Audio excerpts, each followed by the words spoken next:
Whether you're a buyer or seller here in the Spokane area, you probably want to know which neighborhoods gained the most value in 2024 because that might indicate which ones will be the hottest market in 2025. As a buyer, you might want to buy early in the year and ride that appreciation wave up, or if you're a seller, you might want to time the market a little bit, know that it's going to be a hot market this year, and just wait a little bit to see how things pan out. So I've gone through and looked at every single town, kind of major subdivision of Spokane, and determined which ones went up in value the most in 2024. I'm going to give you that list right now. If you don't know me, my name's Haydn, Halsted, real estate resource here in the Spokane area. Me and my team help people just like you buy, sell, and invest here in the Spokane area, and we absolutely love what we do. If you want to reach out, I'd love to have a conversation with you. Call, text, email anytime, or schedule a meeting directly on my calendar at a time that's convenient for you. All right, let's get right into this. Number one that I found was Colbert. All right, Colbert is north of Spokane. It's where Cattails is at, so it is our most equivalent thing to a zoo here in Spokane, Washington, and you can go check out some very large cats. They've got lions, leopards, all sorts of stuff.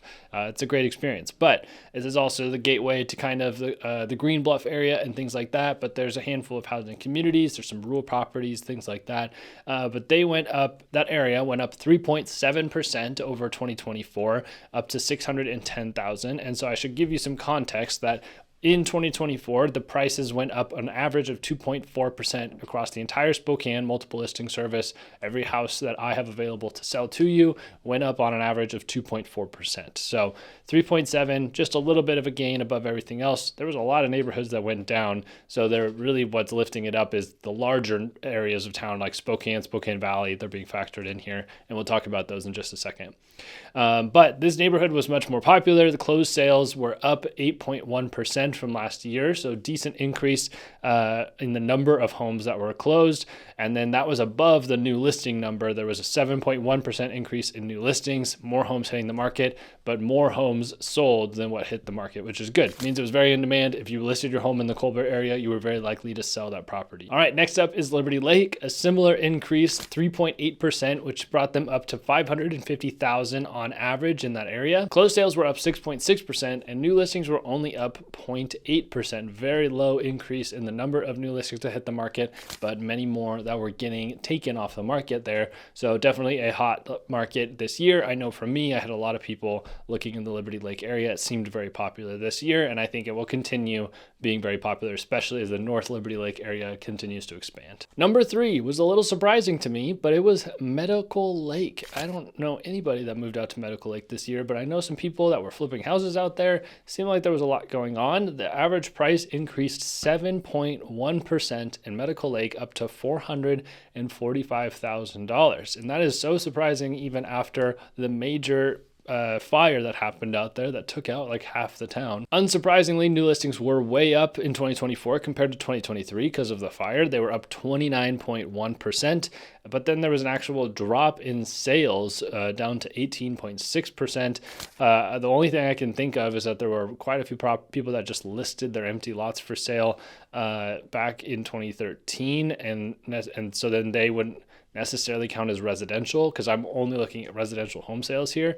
But those numbers are kind of wild. There was some big changes in Medical Lake this year, but I have to imagine the majority of it is tied to the fire that happened in 2013. Now, another big winner here, and an area that I don't know if a lot of you are probably familiar with, but this place is called Milwood. It's in the Spokane Valley, just north of I-90 along Argonne. It's a cute little area. Houses are generally pretty affordable. There's a nice little coffee shop, a wine bar, things like that in the area.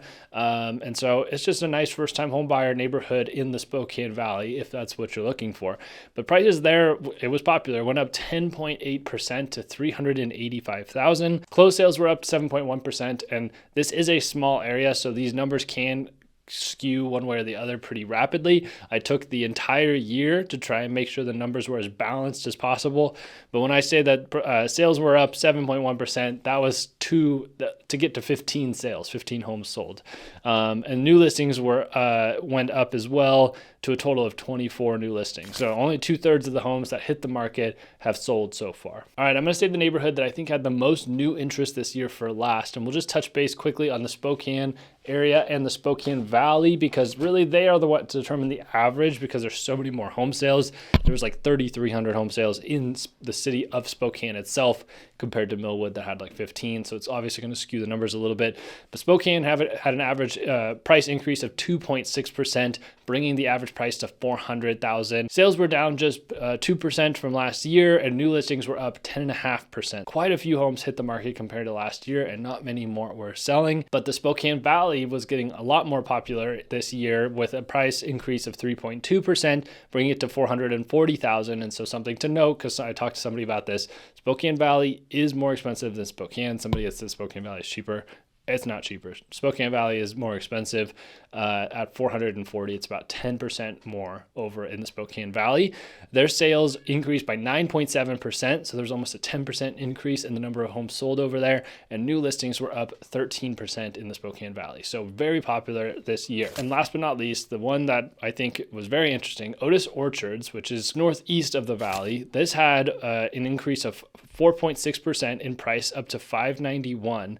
Sales were up 84%. So they went from 26 to 48, and there was new listings were up 83% from 66 to 121. So a lot more homes hitting the market in there, a lot more activity in the Otis Orchards area. So if you were looking for the number one market that is seeming to pop off right now, Otis Orchards would be the one. You can get a house with a little bit of land on it. There's probably some more development going on out there that's causing some of this, but I would say that would be your number one, and I think Medical Lake would be number two. They're kind of just on opposite sides of the Spokane area, and people are starting to get pushed to those outer edges, and so these are the areas that are going to start to pop off in the future. So let me know down in the comments, which neighborhoods are you most excited about? Which ones are you looking at to potentially move to that I could create a video on, do a walking tour, whatever you have questions on, leave them down in the comments. I'd love to make a video or answer your questions down there.